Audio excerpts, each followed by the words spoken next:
Hola amigos, ¿qué tal estáis? Bienvenidos todos un día más a La Ventana Esmeralda. Bien, vamos a hablar hoy sobre los motivos o las razones por las cuales el oxígeno financiero que prometió el gobierno de Pedro Sánchez hace pues escasamente 15 días, algo más de 15 días para ser exactos, pues no está llegando o está llegando tarde y mal a sus destinatarios, como son los autónomos y son las pequeñas y medianas empresas principalmente. El pasado día 17 de marzo, el presidente del gobierno anunció a bombo y platillo una serie de medidas económicas, entre las que destacaba la puesta a disposición de unas líneas de crédito en concepto de avales para los préstamos que necesitasen los autónomos, pequeñas y medianas empresas y también grandes empresas. Y esa línea de crédito pues nos dijo que se iba a poner a disposición, se iba a activar por un total de 100.000 millones de euros. Sí, una cantidad muy grande. Bueno, a día de hoy, lo cierto es que de esos 100.000 millones que se dijo que iba a ponerse a disposición de, pues como he dicho antes, de autónomos, pequeñas empresas, pymes y también grandes empresas, tan solo se ha hecho lo propio hasta el momento, eso sí, con un total de 40.000. La primera pregunta, porque hay muchas preguntas para hacerle desde aquí al señor presidente del gobierno, es ¿por qué no se ha puesto ya a disposición de los profesionales y de los empresarios esos 100.000 millones de euros en concepto de avales para esos préstamos que dijo se iban a activar? ¿Por qué motivo a día de hoy esto no se ha hecho todavía y estamos tan solo en un 40%? Bueno, ese fue el anuncio que hizo el día 17.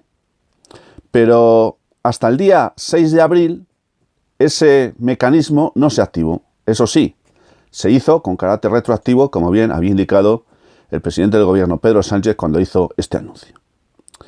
Bien, lo cierto y verdad es que hasta ayer, día 23 de abril, se habían formalizado en España, a través de estos préstamos ICO, que son concedidos o son tramitados por los bancos, pero con el aval del Estado, se habían realizado 13.243 operaciones por un importe total de 17.418 millones de euros, de los cuales el Estado había avalado 13.424. Esto en cuanto a los autónomos y también en cuanto a las pymes, porque en cuanto a las grandes empresas, el número de operaciones había sido hasta el día de ayer de 1.672. En este caso se había avalado el 69% del total, mientras que en el caso de los autónomos y de las pymes, el avalaje había ascendido prácticamente a la totalidad, al 99%. Sin embargo, hay que decir que de la totalidad de empresarios pues que podrían haber solicitado, que estarían dentro de las condiciones mínimas para poder al menos solicitar esa concesión, ese préstamo ICO o esos créditos ICO, solamente lo había hecho hasta ayer el 51%.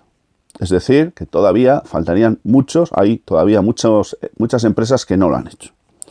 Bien, hay que decir que de todos los que lo han hecho, el 27% de las solicitudes han sido rechazadas. Y también hay que decir esto en cuanto a las pymes. Y en cuanto a los autónomos, hay que decir que solamente el 4% de los mismos han solicitado esas líneas de crédito. También hay que decir que solamente de las cantidades solicitadas, solamente en un casi 17% se ha autorizado un préstamo por la cantidad solicitada, mientras que se han pedido garantías adicionales hasta un total del 15,86% de las solicitudes. Esto un poco en cuanto a algunos datos, pero veamos algunas preguntas. Aparte de la que ya he hecho anteriormente, de por qué no se ha puesto ya en activación esos 100.000 millones de euros en concepto de aval, efectivamente préstamos que los bancos pudieran conceder, pero siempre con el aval del Estado, pues lo cierto y verdad es que solamente se ha activado hasta un 40%, es decir, hasta 40.000. Bien, ¿quién es el responsable de esta demora? ¿A qué se está debiendo esto? oyes al Ministerio de Economía y te dice que la responsabilidad es de los bancos. Que los bancos, pues, están tardando mucho en hacer todos los trámites y que, bueno, pues que cuando se reúnen para analizar los riesgos, porque claro, que nadie se crea que una empresa, un autónomo va a solicitar un préstamo ICO y por el hecho de serlo, se lo van a conceder.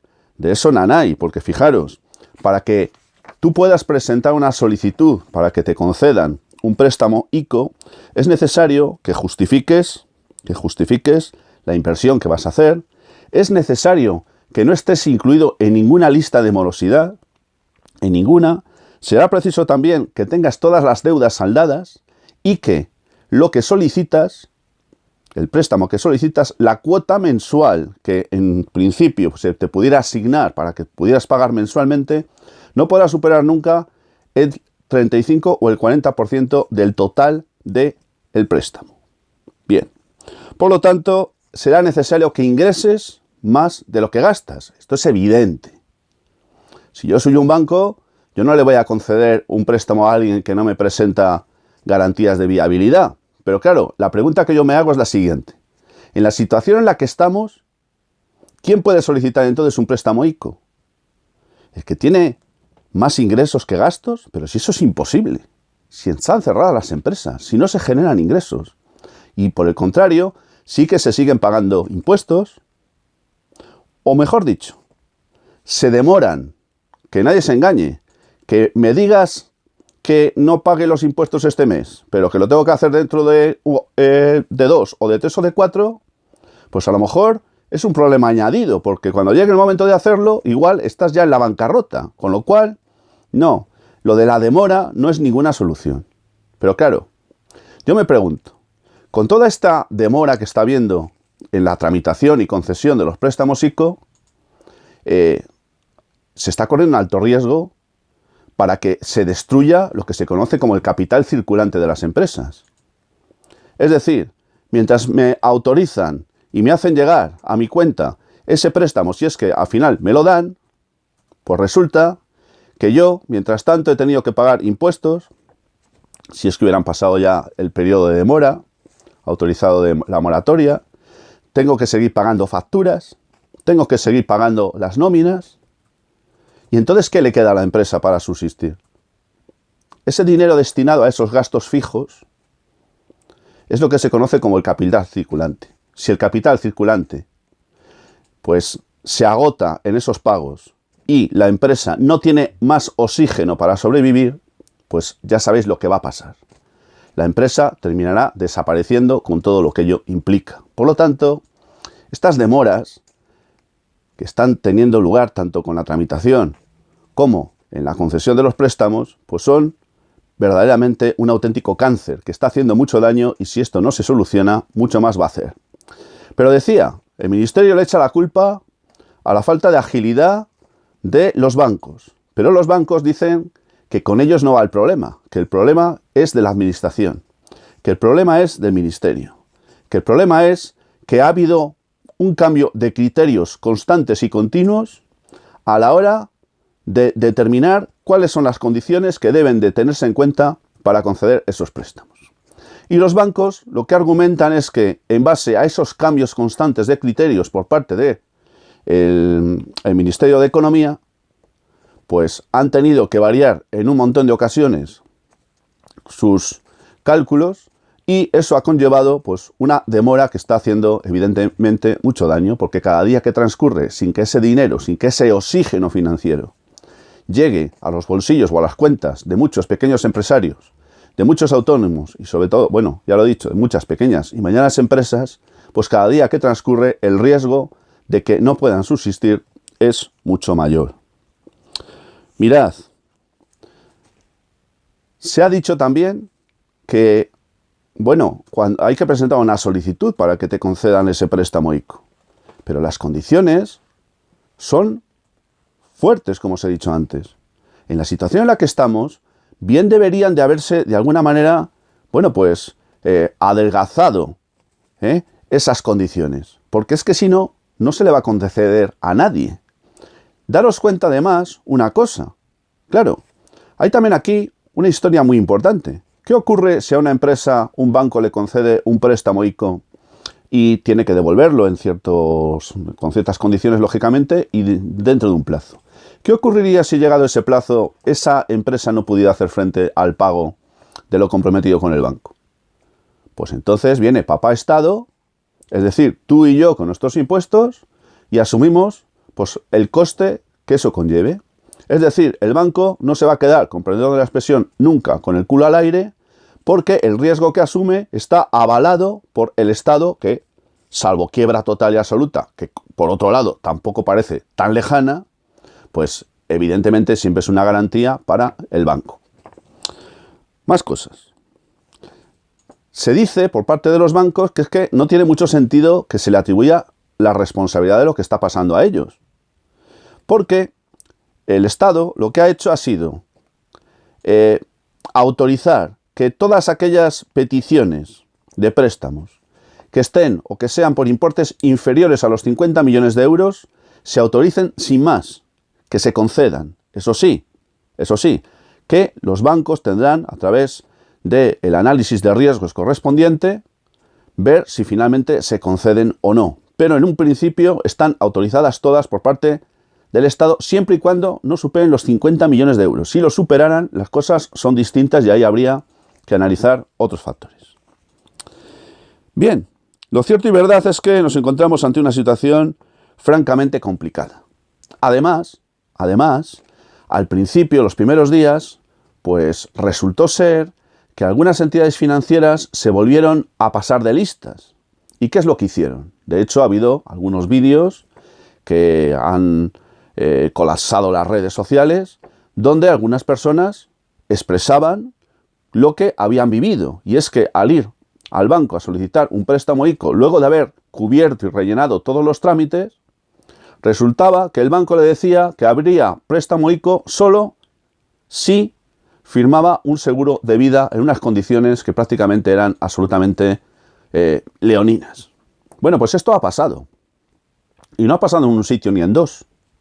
Hasta tal punto que incluso el propio gobierno ha tenido que salir a la palestra para indicar que se iba a examinar a través de la Comisión Nacional del Mercado de Valores todos y cada uno de los casos en los que esto había sucedido, por si había que abrir un expediente a la entidad financiera que se hubiera comportado de esa manera por considerarla presuntamente desleal. Bueno, yo no sé qué análisis hay que hacer en estos casos y qué expediente hay que plantearse si le abro o no. Si esto es una conducta absolutamente leonina y absolutamente desleal, que debería de conllevar una sanción muy potente.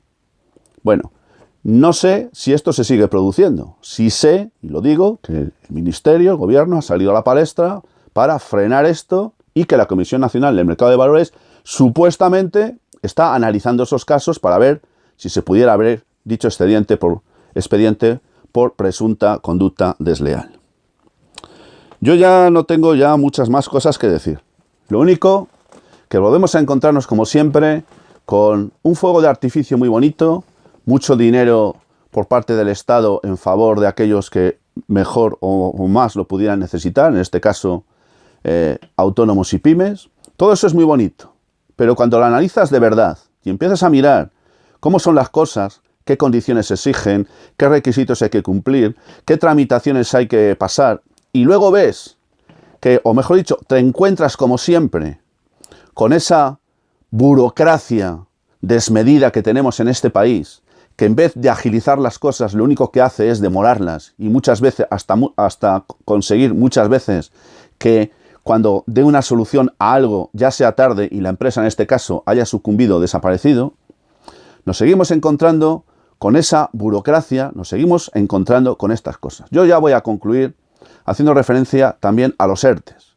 Hay más de 3 millones de trabajadores españoles sometidos, o sujetos, mejor dicho, a ERTEs en este momento. Escasamente 1 millón han cobrado hasta el momento lo que les corresponde por derecho. La prestación por desempleo en los términos fijados por el Real Decreto del Gobierno. Bueno, esto lo sabíais, pero yo voy a contaros una cosa. Hoy mismo he recibido de uno de los muchos seguidores con los que cuenta este canal, uno de ellos en Londres, y me ha dicho: mira, Antonio, yo estoy sujeto a un ERTE, lo que aquí conocemos como un ERTE, aquí en el Reino Unido.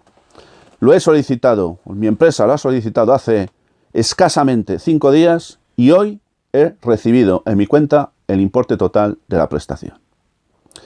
¿Sabéis lo que me decía este buen amigo? Óscar, a ti te dedico este vídeo, amigo. ¿Sabéis lo que decía?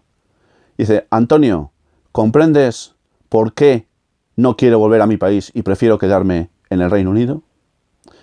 Bueno, pues la respuesta yo creo que la sabemos todos. Gracias por la atención que me habéis prestado como siempre.